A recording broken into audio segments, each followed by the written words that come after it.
अथ चित्तं समाधातुं न शक्नोषि मयि स्थिरम् अभ्यास योगेन ततो मामिच्छाप्तुं Dhananjay.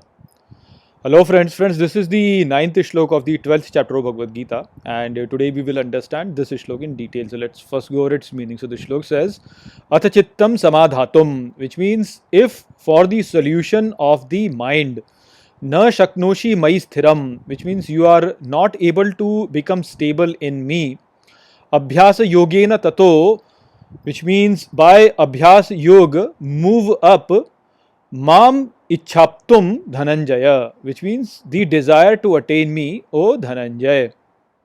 So, initially in the spiritual practice, devotee finds it very difficult to fix the mind on the deity. So, Shri Krishna is providing a solution to that problem over here. So, he says that in order to keep your mind fixed on me, perform Abhyas Yoga. By Abhyas Yoga, you should be able to increase your desire to stay united with me. Now, Abhyas is a Sanskrit word which means practice, and as the popular saying goes, that practice makes one perfect. So, what Sri Krishna mean over here is that if you are unable to fix your mind on me, then don't worry. Just keep practicing this attention on me, and eventually you will attain the union. So we have to look at our present life, and that will give us an idea of how this works. So just look at how your life goes on these days. It is a very distracted lives that we are all living. It is quite natural that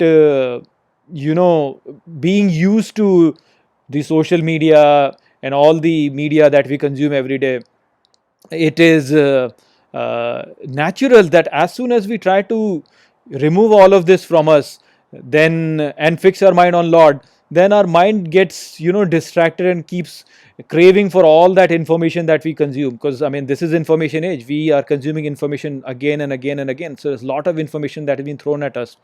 So we consume all of that information, and our mind slowly has become so used to consuming that information that as soon as we try to keep this information away and fix our mind on the Lord, we feel this urge to go back and consume that information. I mean, as an example, just think of it.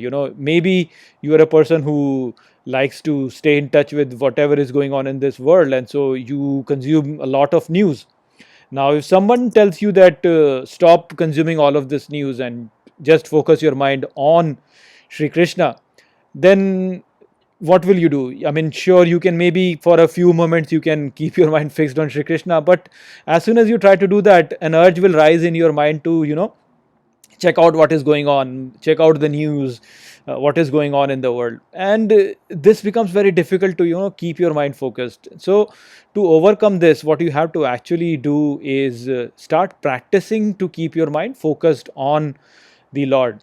So maybe initially you might be only able to keep it for a few moments, but if you overcome this urge inside you and practice to keep your mind focused on Sri Krishna, then slowly you can progress. So that is what Sri Krishna is saying over here. So just in the case of that person who is too much interested in news, initially maybe he'll keep his mind focused only for a few moments, but with practice he can increase it to maybe 15 minutes or so, and then maybe a few hours, and then remove the news for a few days. Then he can increase it to a few weeks, and as he'll increase it, eventually he'll be able to get rid of that urge to look at the news at all the time. Then again, he can look at the news maybe once in some time, but the rest of his time he can invest by remaining fixed on Sri Krishna. And as he will do that, he will notice that it becomes easier and easier and easier for him to keep his mind fixed on Sri Krishna and the intellect invested in Sri Krishna. So that is what is Abhyas Yoga, and Sri Krishna is telling Arjuna that if you are not able to keep your mind fixed on me, then try this Abhyas Yoga, and eventually you will be able to. It is something that you can, with practice over a period of time, you can attain. So that is what we should all try to do. That was the message of this shlok. I hope that I have explained this shlok well to you. With that, I'll close this video. I will see you in the next video. Take care.